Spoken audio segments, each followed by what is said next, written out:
तिरंगा यात्रा में गूंजी भारतीय सेना के शौर्य की वीरगाथा। झारखंड के कई जिलों में लोगों ने आतंकवाद के खिलाफ लड़ाई का पुरजोर किया समर्थन। सरकार की कार्रवाई को सराहा। चाकुलिया पहुंचकर राज्यपाल ने किया स्वतंत्रता सेनानी चानकू महतो की प्रतिमा का अनावरण। धालमोगढ़ में कस्तूरबा की बच्चियों से किया संवाद। सीएम ने भी किया बलिदान को याद। झारखंड के मंत्रियों ने पेसा कानून पर प्रस्तावित ड्राफ्ट को लेकर किया मंथन। जनभावना अनुरूप कानून बनाने पर वक्ताओं का जोर। मंत्री बोली लोगों का सुझाव भी लेंगे। और राजधानी रांची समेत कई जिलों में बदला मौसम का मिजाज। दोपहर बाद हुई राहत की बारिश। 21 मई तक बारिश का पूर्वानुमान। 4 डिग्री सेल्सियस तक गिरेगा पारा।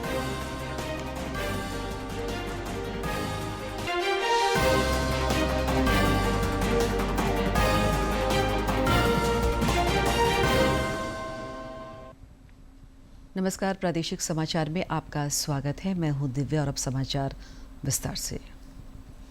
ऑपरेशन सिंदूर की सफलता के बाद रक्षा मंत्री राजनाथ सिंह आज श्रीनगर पहुंचे। यहां उन्होंने जवानों की हौसला अफजाई करते हुए भारतीय सेना के साहस, शौर्य और कुशलतापूर्वक की गई कार्रवाई की सराहना की। इस मौके पर उन्होंने कहा कि प्रधानमंत्री नरेंद्र मोदी ने आतंकवाद के खिलाफ भारत के रुख और संदेश को स्पष्ट कर दिया है।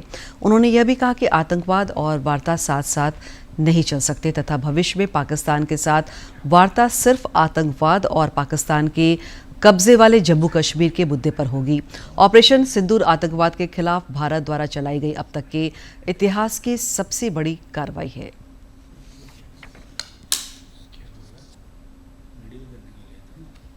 आतंकवाद एक्सपोर्ट नहीं किया जाएगा, मगर पाकिस्तान ने भारत को धोखा दिया है। पाकिस्तान ने भारत को छला है और आज भी वह धोखा दे रहा है। इसका खामियाजा अब उसको भारी कीमत करके भुगतना पड़ा है। और यह कीमत, यदि आतंकवादी वारदातें चलती रही तो लगातार यह बढ़ने ही वाली है।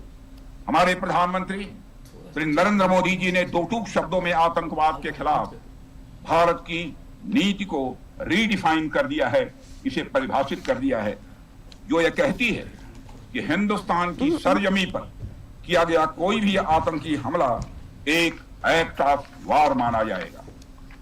दोनों देशों में जो अंडरस्टैंडिंग बनी है फिलहाल वह इसी बात को लेकर है कि सरहद पार से कोई बेजा हरकत अब नहीं की जाएगी। अगर की गई तो बात निकलेगी तो बहुत दूर तक जाएगी।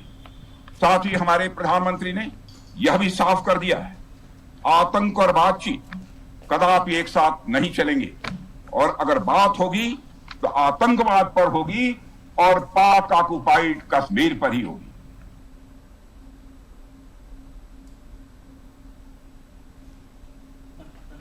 सेना के जवानों का शौर्य और उत्साह बढ़ाने के लिए देश भर में तिरंगा यात्रा निकाली जा रही है। पहलगाम में निकाली गई तिरंगा यात्रा में सैकड़ों लोगों ने तिरंगे के साथ मार्च करते हुए आतंकस्तान के खिलाफ आवाज बुलंद की।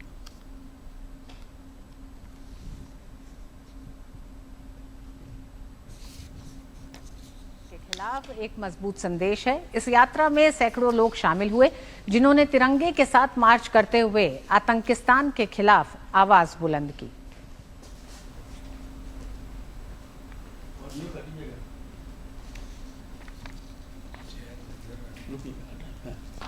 ऑपरेशन सिंदूर की सफलता को लेकर देश का हर नागरिक उत्साहित नजर आ रहा है।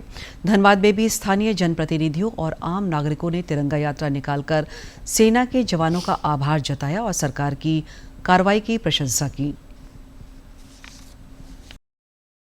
प्रधानमंत्री नरेंद्र मोदी के निर्देश पर भारतीय सेना ने जम्मू कश्मीर के पहलगाम में हुए आतंकी हमले के प्रतिशोध स्वरूप ऑपरेशन सिंदूर के जरिए आतंकियों की कमर तोड़ दी है। आतंकियों के ठिकानों को ध्वस्त कर भारतीय सेना ने शौर्य और पराक्रम का प्रदर्शन किया है। ऑपरेशन सिंदूर की सफलता के बाद धनबाद में तिरंगा यात्रा निकाली गई, जिसमें खास और आम शामिल हुए। सांसद ढुल्लू महतो ने कहा कि भारतीय सेना ने ईंट का जवाब पत्थर से दिया है। प्रधानमंत्री के नेतृत्व में आज पूरा देश चल रहा है और उनके नेतृत्व में अगर किसी तरह का इस तरह कायरतापूर्वक हमला जो किया है, इसका ईंट का जवाब पत्थर से देने का काम हमारे देश के 2 सैनिक बहनों ने किया। विधायक राज सिन्हा ने कहा कि देश को सेना के जवानों पर गर्व है। तिरंगे की आन बान और शान की रक्षा के खातिर उनका समर्पण और बलिदान देश कभी नहीं भुला सकता। तो हमारे सैनिकों को सम्मान करने के लिए, हमारे नरेंद्र मोदी जी को सम्मान करने के लिए लोगों ने तिरंगा यात्रा निकाल करके अपनी अभिव्यक्ति व्यक्त की है कि हम भारत के नागरिक इस तिरंगे के आन बान शान के लिए हम अपना सर्वस्व न्यौछावर करने को तैयार हैं। तिरंगा यात्रा में शामिल झरिया विधायक रागिनी सिंह ने कहा कि भारतीय सेना ने ऑपरेशन सिंदूर के तहत आतंकियों को महिलाओं के सिंदूर उजाड़ने की सजा दी है। हमारे भारतीय सेना पाकिस्तानियों को घुस कर सबक सिखाने का जो काम किए, हमारे जितने भी भारतीय हमारे दीदी बहन का सिंदूर उजाड़ने का जिन्होंने काम किया था, माननीय प्रधानमंत्री जी चुन चुन कर बदला लेने का जो काम किया, आज हमें गर्व है। तिरंगा यात्रा में शामिल लोग हाथों में तिरंगा लिए देशभक्ति की भावना से ओतप्रोत नजर आए और भारतीय सेना के जवानों के अदम्य शौर्य, पराक्रम और साहस को सलाम किया। डीडी न्यूज के लिए धनबाद से अजय कुमार सिन्हा की रिपोर्ट। इधर पलामू में भी ऑपरेशन सिंदूर की सफलता को लेकर नागरिक मंच के तत्वाधान में तिरंगा यात्रा निकाली गई, जिसमें विभिन्न संगठनों के लोग सहित आम नागरिक भी शामिल हुए।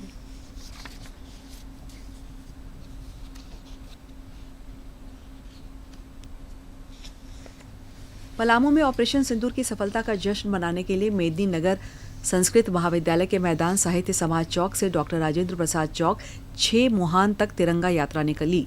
यात्रा में शामिल सभी लोग हाथों में तिरंगा लिए हुए थे और देशभक्ति के नारे लगा रहे थे।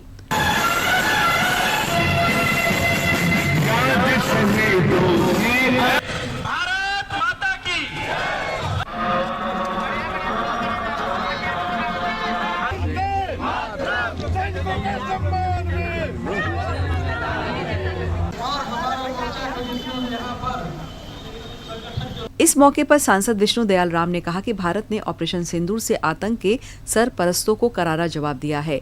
उन्होंने कहा कि पाकिस्तान की धरती में आतंक के अड्डों को ध्वस्त कर भारतीय सेना ने न केवल दुश्मन को सबक सिखाया है, बल्कि पूरे राष्ट्र का मस्तक गर्व से ऊंचा कर दिया है। विधायक डॉक्टर शशि भूषण मेहता ने कहा कि यह नया भारत है जो आतंकवाद को कभी भी बर्दाश्त नहीं करेगा। जिनकी शादी के बाद जिनके मेहंदी भी नहीं उतरी थी, उन तमाम लोगों को उनको पति है तो उनके हाथ छोड़ के चले गए। उसके जवाब में देश ने जो यहाँ के सैनिकों ने जो करारा जवाब दिया अपने प्रधानमंत्री जी के नेतृत्व में, हम सैल्यूट करते हैं तमाम सैनिकों को, हम सैल्यूट करते हैं प्रधानमंत्री जी के सफल नेतृत्व को।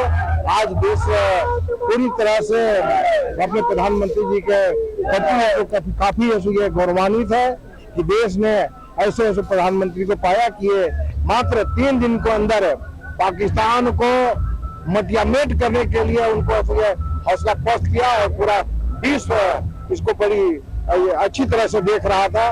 पलामू में नागरिक मंच के तत्वाधान में आयोजित तिरंगा यात्रा में विधायक आलोक चौरसिया समेत बड़ी संख्या में स्थानीय लोग शामिल हुए। डाल्टनगंज से जसप्रीत की रिपोर्ट। साहिबगंज के लोगों ने ऑपरेशन सिंदूर की सफलता पर वीर सैनिकों के सम्मान में तिरंगा यात्रा निकाली। महात्मा गांधी चौक से शुरू हुई इस यात्रा के दौरान लोगों ने लगभग 1.5 किलोमीटर लंबा तिरंगा लेकर देश के सेना के पराक्रम को सलाम किया। तिरंगा यात्रा में पूर्व विधायक अनंत कुमार ओझा भी शामिल हुए।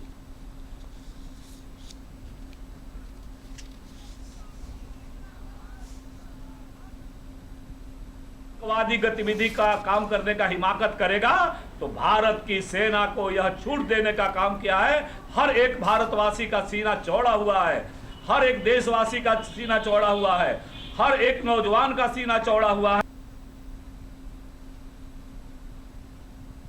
राज्यपाल संतोष कुमार गंगवार ने आज पूर्वी सिंहभूम जिले के चाकुलिया प्रखंड के भालुक विंधा ग्राम में स्वतंत्रता सेनानी चानकू महतो की प्रतिमा का अनावरण किया। इस मौके पर राज्यपाल ने वीर शहीद चानकू महतो के साहस और बलिदान को नमन करते हुए कहा कि यह प्रतिमा केवल एक मूर्ति नहीं बल्कि इतिहास की जीवंत स्मृति है जो आने वाली पीढ़ियों को देशभक्ति की प्रेरणा देती रहेगी।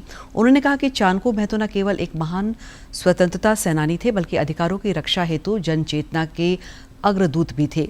श्री गंगवार ने ऑपरेशन सिंदूर की सफलता पर कहा कि भारत शांति चाहता है, लेकिन अगर मानवता पर हमला होता है तो भारत युद्ध के मैदान में दुश्मन को कुचलना भी जानता है।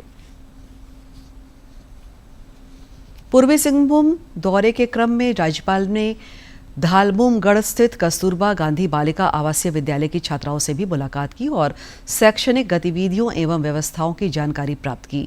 छात्राओं को संबोधित करते हुए उन्होंने कहा कि हमारी बेटियां आज हर क्षेत्र में नए कीर्तिमान स्थापित कर रही हैं। उन्होंने बालिकाओं से शिक्षा, अनुशासन और आत्मविश्वास के साथ उत्कृष्टता प्राप्त करने का आह्वान किया।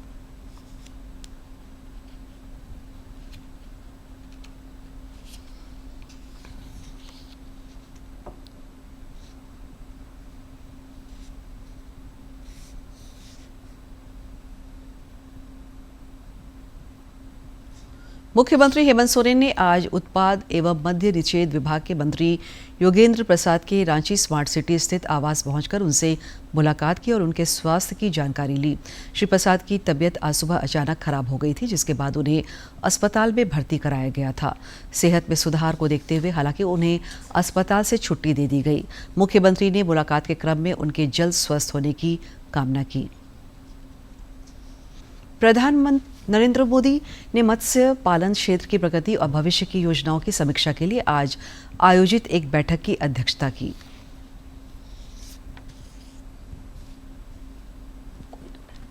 मत्स्य पालन क्षेत्र की प्रगति और भविष्य की योजनाओं के लिए प्रधानमंत्री नरेंद्र मोदी ने समीक्षा बैठक की। पीएम की अध्यक्षता में ये बैठक हुई है।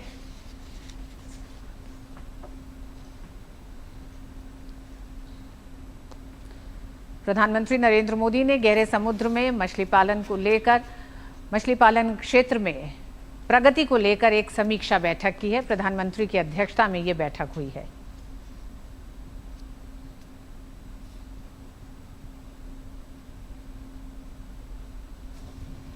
राष्ट्रपति द्रौपदी मुर्मू ने सुप्रीम कोर्ट के 8 अप्रैल को दिए गए आदेश पर आपत्ति जताई है, जिसमें कहा गया था कि राष्ट्रपति और राज्यपाल को उनके समक्ष प्रस्तुत विधेयकों पर एक तय समय सीमा में फैसला लेना होगा। यह आदेश तमिलनाडु सरकार बनाम राज्यपाल मामले में दिया गया था। राष्ट्रपति मुर्मू ने इस फैसले पर सवाल उठाते हुए कहा कि भारतीय संविधान में इस तरह की कोई तय समय सीमा नहीं है। उन्होंने पूछा कि जब संविधान में यह प्रावधान नहीं है तो सुप्रीम कोर्ट ऐसा आदेश किस आधार पर दे सकता है। हो गया है। दरअसल सुप्रीम कोर्ट के फैसले को लेकर राष्ट्रपति ने संविधान के अनुच्छेद 143A के तहत सुप्रीम कोर्ट से 14 बिंदुओं पर स्पष्टीकरण मांगा है। तमिलनाडु विधानसभा की ओर से राज्यपाल को भेजे गए विधेयकों पर फैसले के संबंध में राष्ट्रपति और राज्यपाल के लिए समय सीमा तय करने के 8 अप्रैल के फैसले पर यह स्पष्टीकरण मांगा गया। केंद्रीय पर्यावरण, वन एवं जलवायु परिवर्तन राज्य मंत्री कीर्तिवर्धन सिंह ने आज चतरा समाहरणालय में आकांक्षी जिला कार्यक्रम की उच्च स्तरीय समीक्षा की। इस दौरान शिक्षा, स्वास्थ्य, पोषण और आधारभूत संरचना जैसे विषयों पर मंथन हुआ। केंद्रीय राज्य मंत्री ने योजनाओं के बेहतर क्रियान्वयन पर जोर दिया ताकि जन आकांक्षाएं पूर्ण हो। भारत निर्वाचन आयोग द्वारा देश के सभी राज्यों के निर्वाचन संबंधी पदाधिकारियों को नई दिल्ली में प्रशिक्षण दिया जा रहा है। मुख्य निर्वाचन पदाधिकारी के रवि कुमार ने बताया कि झारखंड के BLO, वॉलंटियर एवं बूथ अवेयरनेस ग्रुप के साथ निर्वाचन से संबंधित 402 सदस्यीय टीम नई दिल्ली स्थित India international institute of democracy and election management में 19 एवं 20 मई को आयोजित 2 दिवसीय कार्यशाला में भाग लेंगे। मुख्य निर्वाचन पदाधिकारी ने ऑनलाइन माध्यम से कार्यशाला में भाग लेने वाले सभी प्रतिभागियों के साथ बैठक की और निर्देश तथा सुझाव दिए। श्री कुमार ने कहा कि झारखंड के निर्वाचन से संबंधित सभी स्टेक होल्डर के कार्यों को दिल्ली में आयोजित होने वाले कार्यशाला के दौरान साझा किया जाएगा, जिसका डॉक्यूमेंटेशन कर अन्य राज्यों के प्रशिक्षण कार्यक्रम के दौरान इसका इस्तेमाल होगा।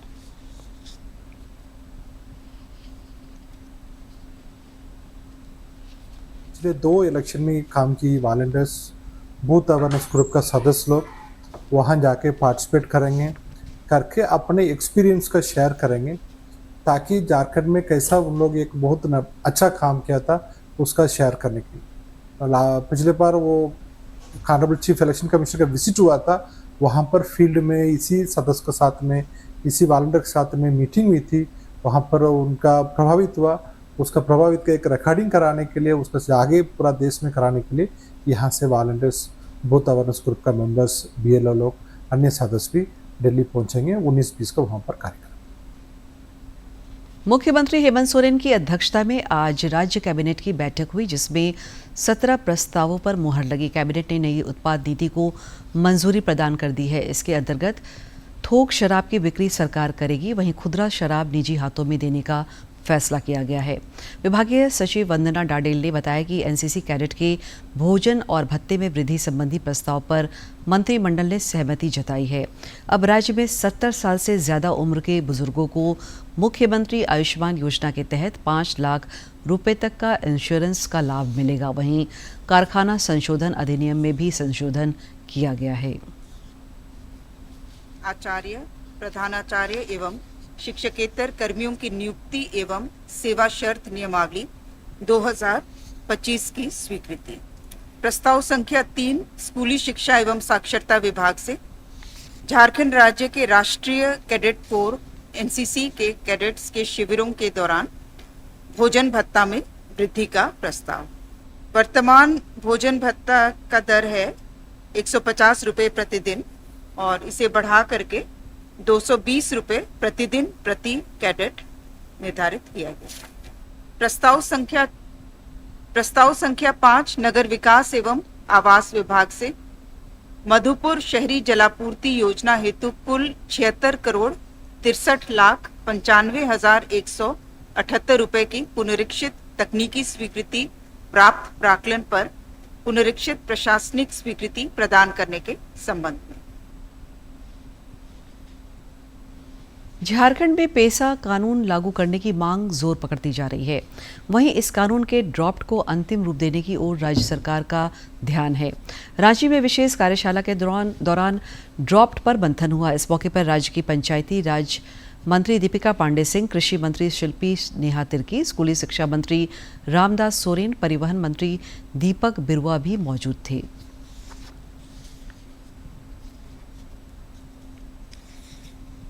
झारखंड में पेसा कानून लागू करने की मांग के बीच रांची में आयोजित इस कार्यशाला में कानून के मसौदे पर काफी देर विमर्श हुआ। सभी वक्ताओं ने जन भावनाओं के अनुरूप ड्राफ्ट तैयार करने पर जोर दिया ताकि जन आकांक्षाएं पूर्ण हो सके। कार्यशाला में मौजूद पंचायती राज मंत्री दीपिका पांडे सिंह ने कहा कि तमाम वार्ता को ध्यान में रखकर पेसा कानून का राज्य में लागू किया जाएगा। हम लोगों ने पब्लिक डोमेन में एक हफ्ते पहले जारी किया था। उस पर कुछ विशेष समूहों के द्वारा हम लोग फीडबैक लेने के लिए आज एक कंसल्टेशन का ये कार्यक्रम था। कई महत्वपूर्ण सुझाव आए हैं। पहले भी ये ग्रुप्स कई सुझाव दिए थे जिसको हम लोगों ने फ्रेश ड्राफ्ट में इंक्लूड किया है, लेकिन अभी भी जो सुझाव आए हैं उसमें से कई बहुत ही स्वागत योग्य हैं। उनको समाहित करते हुए हम लोग आगे लागू करेंगे इस कानून को। पेसा कानून पर आयोजित कार्यशाला के दौरान पेसा नियमावली पर चर्चा की गई। पेसा कानून की व्यवहारिक समझ को बढ़ाना, ग्राम पंचायत की भूमिका को सशक्त करना और संबंधित विभागों के बीच समन्वय स्थापित करना इस कार्यशाला का मुख्य उद्देश्य रहा। कृषि मंत्री शिल्पी नेहा तिर्की ने कहा कि लोगों के सुझाव के आधार पर राज्य सरकार निर्णय लेकर पेसा कानून के तहत मॉडल रेगुलेशन का निर्माण करेगी। मगर इस वक्त पहली बार ऐसा हुआ कि कैबिनेट के 4 मंत्री इस कार्यक्रम में उपस्थित थे। घंटों हम लोगों ने सुझाव लोगों का सुना है, उन चीजों का आकलन किया है और अब जिस तरह का जिस ड्राफ्ट के अनुरूप इस जो जनता के अनुरूप जो ड्राफ्ट लाने की आवश्यकता है उस पे काम करना सरकार और उनके अधिकारी शुरू करेंगे। उम्मीद की जानी चाहिए कि कार्यशाला के आयोजन का बेहतर फलाफल निकलेगा और राज्य तथा जनहित में पेशा कानून अपने मूल उद्देश्यों की पूर्ति कर पाएगा। डीडी न्यूज के लिए रांची से करमवीर सिंह की रिपोर्ट। लातेहार में पुलिस ने चंदवा थाना क्षेत्र के हारगरवा जंगल से हथियार समेत पीएलएफआई के 3 उग्रवादियों को गिरफ्तार किया है। ये नक्सली विभिन्न मामलों में वांछित थे।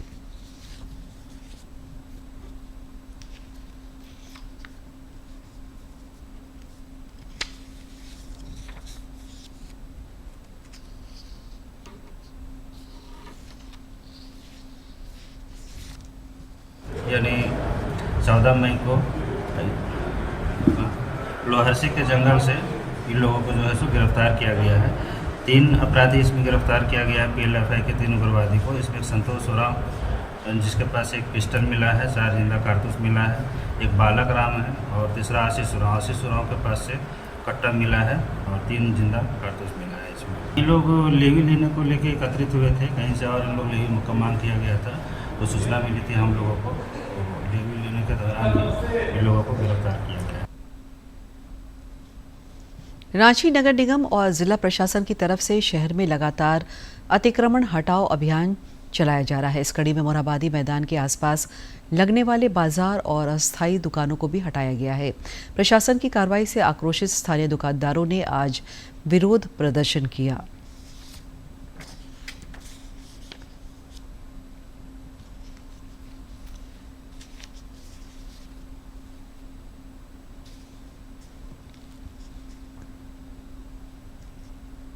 नोटिस दिखाइए, मेरे पास नगर निगम का रसीद भी है। हमको बिना कहीं बसाए, बिना हमको अस्थायी किए वो क्यों हटाया है? वो हाँ, मेरा इतना नुकसान क्यों किया है?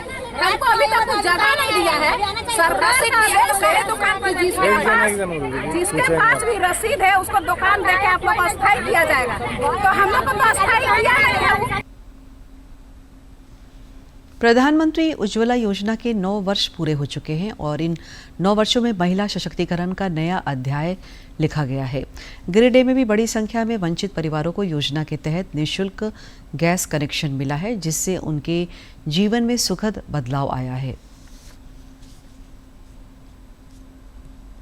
प्रधानमंत्री उज्ज्वला योजना कई लोगों के जीवन में सुखद और सकारात्मक बदलाव का वाहक बना है।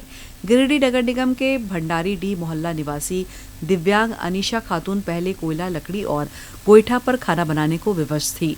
उज्ज्वला योजना का लाभ मिलने से उनकी समस्याएं दूर हुई है और समय पर खाना भी बन जाता है। बहुत दिक्कत होता था लकड़ी उकड़ी से, अब सरकार दिया है गैस, तो गैस में खाना वाना टाइम से बनाते हैं। रसोई के धुएं से मुक्ति मिलने पर अनीशा खातून बेहद खुश हैं। उन्होंने उज्ज्वला योजना की सौगात देने के लिए प्रधानमंत्री नरेंद्र मोदी का आभार जताया है। भारत सरकार को हम धन्यवाद देते हैं। मोदी सरकार हम लोग के लिए, गरीब के लिए बहुत सहायता दिया है। अनीशा खातून के पति उस्मान भी मानते हैं कि उज्ज्वला योजना उनके परिवार के लिए किसी वरदान से कम नहीं है।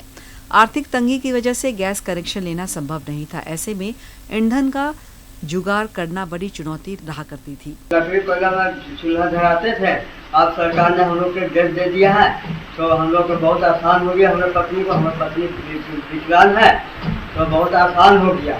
प्रधानमंत्री उज्ज्वला योजना आज आधी आबादी की सहूलियत का पर्याय बन चुका है, जिसने अनीशा खातून जैसी करोड़ों महिलाओं को बड़ी राहत दी है। डीडी न्यूज के लिए गिरिडीह से रमेश प्रभाकर। राजधानी रांची समेत कई जिलों में मौसम का मिजाज बदल गया है। रांची और सरायकेला समेत कई जिलों में दोपहर बाद बारिश हुई, जिससे लोगों को गर्मी से थोड़ी राहत मिली। मौसम विज्ञान केंद्र रांची के अनुसार 21 मई तक बारिश का पूर्वानुमान है। तापमान में भी लगभग 4 डिग्री सेल्सियस तक की गिरावट हो सकती है। मौसम वैज्ञानिक अभिषेक आनंद ने बताया कि राज्य के पश्चिम भाग को छोड़कर समूचे प्रदेश में बारिश की संभावना है।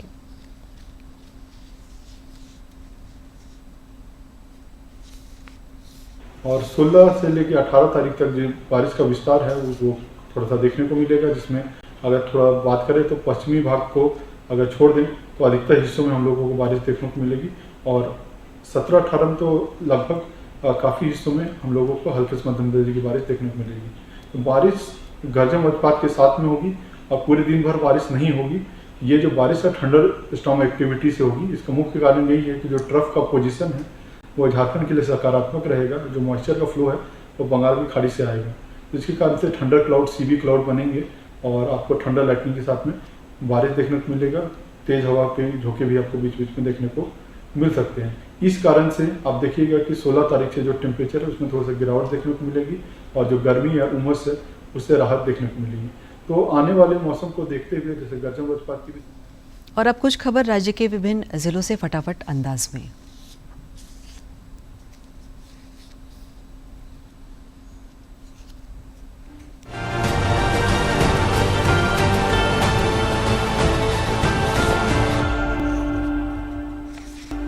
मुख्यमंत्री हेमंत सोरेन ने हूल विद्रोह के नायक महान क्रांतिकारी अमरवीर शहीद चानकू महतो को शहादत दिवस पर आज उन्हें नमन किया।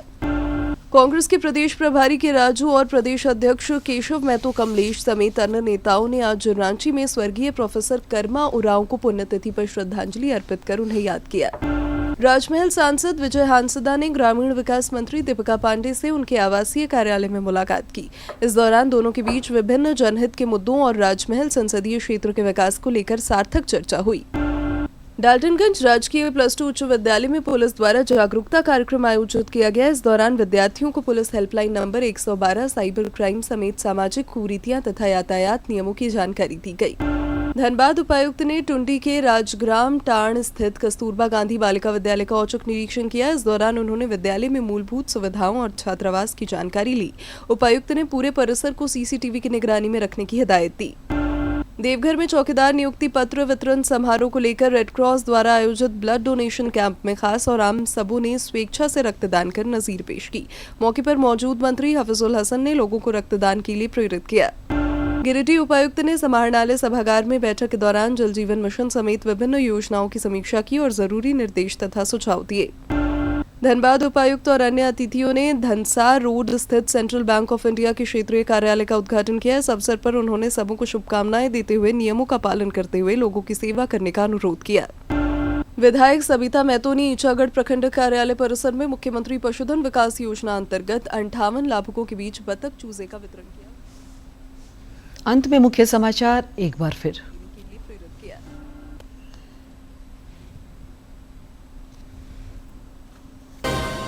तिरंगा यात्रा में गूंजी भारतीय सेना के शौर्य की वीरगाथा। झारखंड के कई जिलों में लोगों ने आतंकवाद के खिलाफ लड़ाई का पुरजोर किया समर्थन।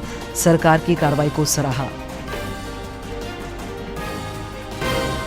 चाकुलिया पहुंचकर राज्यपाल ने किया स्वतंत्रता सेनानी चानकू महतो की प्रतिमा का अनावरण।